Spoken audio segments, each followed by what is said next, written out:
Hi, I'm Charlie Custer for All Outdoors Guide, and I'm here today to talk about one of my absolute favorite jackets, and that is this beautiful baby right here, the Patagonia Das Parka, or DAS Parka.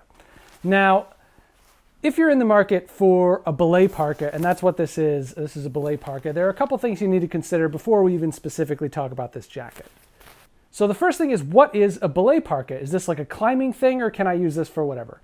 Well, the term belay parka does come from climbing, and it comes from the fact that when you're climbing something vertical, usually only one person's climbing at a time and the other person's going to belay them, so they have to stop.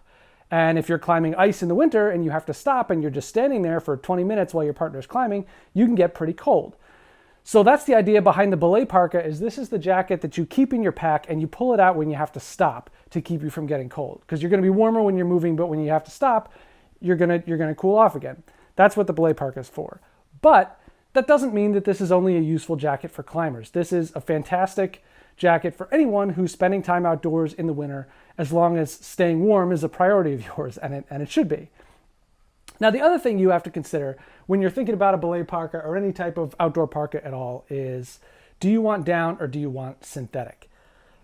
Now, this is a synthetic belay parka, and if you've compared sleeping bags, it's pretty similar to sleeping bags, really. So synthetic is going to be heavier, it's going to be less packable, but it's also going to be a lot more water resistant. You're not going to, it will still insulate you if it gets wet. Down is going to be lighter, it's going to be more packable, but if it gets wet, it is completely useless. A down jacket that's soaking wet is not going to keep you warm at all. In fact, it's going to bleed your heat out through that moisture, and it's going to take a very long time to dry. So the upside and the downside of down versus synthetic is really, if you're going to be dealing with a fair amount of moisture, you probably want synthetic. If you're sure it's going to be dry, but you really need your pack space, you want to keep it as light as possible, then you probably want down. So this is a synthetic jacket. So right off the bat, that means that there are down jackets, belay jackets, that are lighter than this one. If you need the absolute lightest, most packable jacket on the market, this is not that. But that said, this is an absolutely fantastic jacket that you can use for a whole bunch of different activities. So let's talk about why. Now, the first reason is right in the name. DAS, Das Parka. The DAS stands for dead air space. And that's talking about how this jacket actually insulates. It's got these ultra fine Primaloft gold fibers inside it. So while it feels very puffy, you can crush it right down. But those fibers, these tiny little fibers in there, they're actually making tiny little pockets of air all throughout the jacket, and that's what's keeping you warm, because air actually isn't that good a conductor of heat. So your body warms up, this jacket helps you keep that air inside there using that dead air. That's where that name comes from. Primaloft Gold is kind of the Cadillac of synthetic insulations. It's more or less the best that you can get in terms of warmth, especially. So that's exactly what you want if you're buying a synthetic jacket. You want something with Primaloft Gold. And this jacket will keep you really, really warm. I can tell you from personal experience that I have used it when stopping all throughout the winter on mountains. It's so warm, in fact, that you don't usually want to use it when you're moving. You often, even in the winter, you really will only want to use it when you're stopping, unless it's really, really cold out. So there was one day when we were out on the mountain, it ended up being the coldest day of last winter. And on the mountain, with the wind chill, the temperatures were something like probably -40, -50 below zero. So on that day, I was wearing this even when we were moving, and we weren't moving for that long because it was just so cold we decided we needed to take shelter. But my core, at no point was my core actually too cold. It was my gloves that, well, I felt like my hands were freezing off. But this jacket was doing fine. So it's really, if you need to deal with a lot of cold, unless you're doing something absolutely crazy like Denali in winter, in which case you need some very specialized gear, or Antarctica.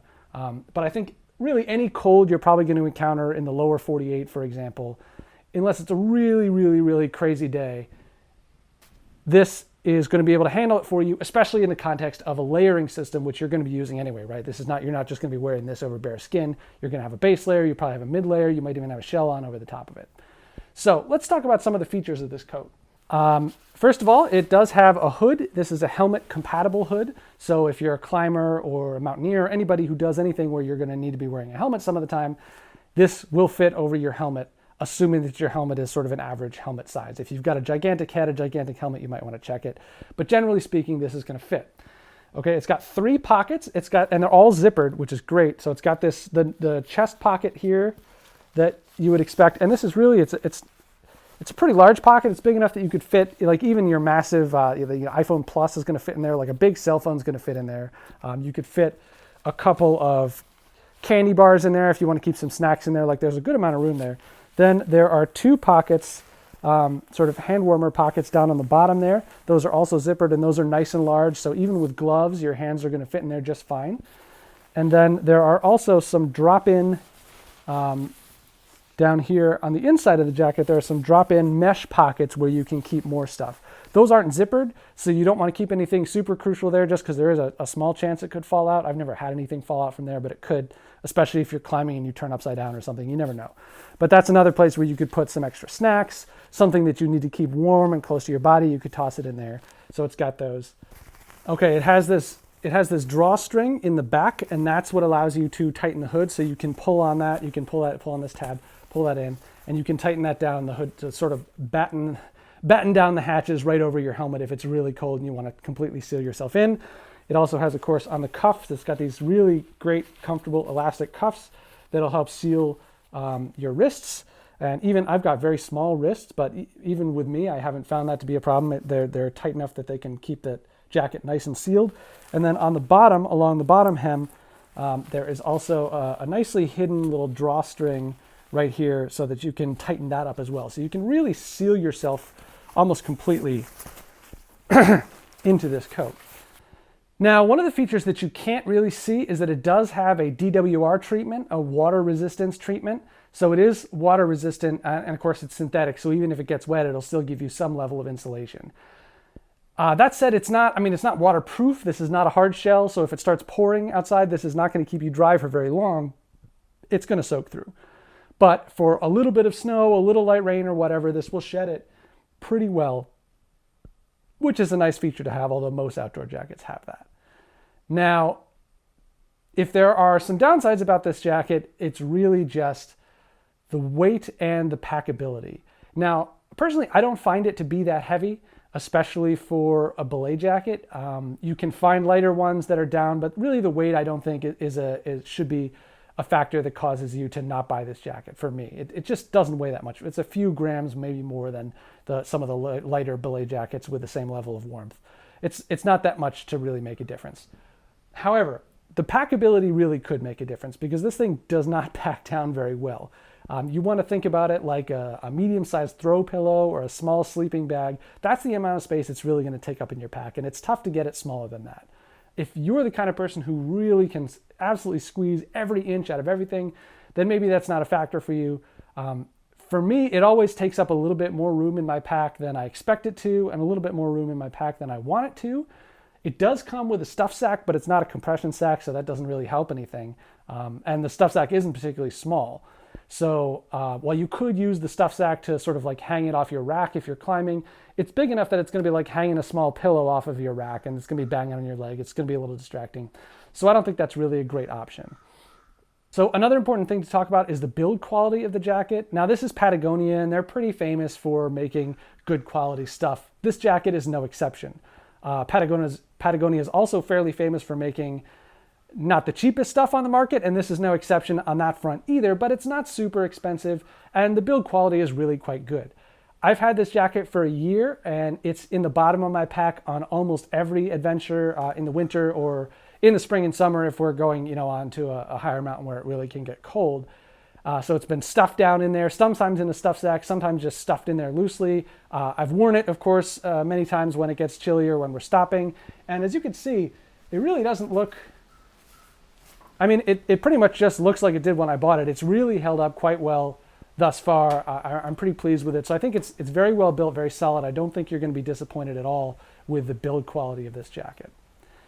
So bottom line, should you buy this jacket? I would say yes. I like the fact, I like the comfort of knowing that my jacket is going to have some insulative property even if it gets wet. Obviously you don't want it to get wet. You're going to try to prevent it from getting wet. But in the unfortunate scenario where it does get wet, you don't want it to be useless. Staying dry and staying warm are really, those are really the two big biggest sort of safety things that you need in the mountain, right? Aside from not falling off of it, you need to be dry, you need to be warm, because it's very easy to quickly freeze to death if you are not dry, or if you're cold and you don't have a way to get warm. So I like having that sort of peace of mind of knowing even if it gets wet, it's not going to be completely useless, and it'll dry out much faster than a down jacket would as well. The sacrifice that you make for that is packability and a little bit the weight. I don't mind the weight so much. The packability is kind of a pain, but for me, that's a worthwhile sacrifice. For you, that may not be. If you've got a pack where you're perpetually, everything's really, really tight, and you're trying to replace a down jacket, this is going to take up more space. Maybe it's not going to fit in your pack. But if you feel like you have a little bit of extra space and you want that, just that peace of mind of knowing that if it gets a little wet, it's not going to be useless, I think this is a great option. It's also super, super warm. It's not as crazy costly as some of the really high-end down belay parkas, so it might even be something that fits well in your budget compared to some of the higher-end down parkas that you might have on offer. So yeah, I would say it's a fantastic jacket. I don't think anyone who buys it is going to regret it, and I would strongly recommend that you at least give it your consideration, give it a shot. It's a fantastic jacket.